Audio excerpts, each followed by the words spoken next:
મહેસાણા જિલ્લા કલેક્ટર એમ નાગરાજને ઘર ઘર તિરંગા અભિયાનમાં જોડાવા માટે નાગરિકોને અપીલ કરી હતી। હર ઘર તિરંગા નું જે કાર્યક્રમ છે મહેસાણા જિલ્લામાં ખૂબ સરસ રીતે ઉજવવાનું આયોજન થઈ રહ્યું છે। એમાં સમાજના સૌ સંપર્કમાંથી ભાઈઓ બહેનો યુવાનો બાળકો બધા ઉત્સાહથી જોડાઈ રહ્યું છે। સ્કૂલોમાં અલગ અલગ સ્પર્ધાઓની પણ અત્યારે સત્ર ચાલી રહ્યું છે। વક્તૃત્વ સ્પર્ધા, પેઇન્ટિંગ સ્પર્ધા અને એલોક્યુશન કોમ્પિટિશન, એસે કોમ્પિટિશન એવા અલગ અલગ કાર્યક્રમો પણ યોજાઈ રહે છે।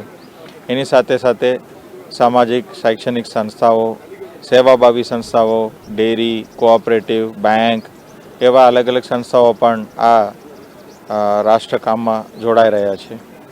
તિરંગા આપણે સૌને માટે પ્રેરણા સ્ત્રોત છે, તો સરકારશ્રીના સૌ વિભાગો પણ પોતપોતાની રીતે કામગીરી કરી રહ્યા છે અને આ અઠવાડિયામાં 15મી ઓગસ્ટ સુધી દર દિવસે જિલ્લાના દરેક તાલુકામાં ગામમાં તિરંગાનું રેલીનું પણ આયોજન કરવામાં છે, યાત્રાઓ પણ કાઢવામાં આવે છે અને દેશભક્તિનું વાતો ગલી ગલીમાં ગામ ગામમાં ઘર ઘરમાં થઈ રહ્યું છે।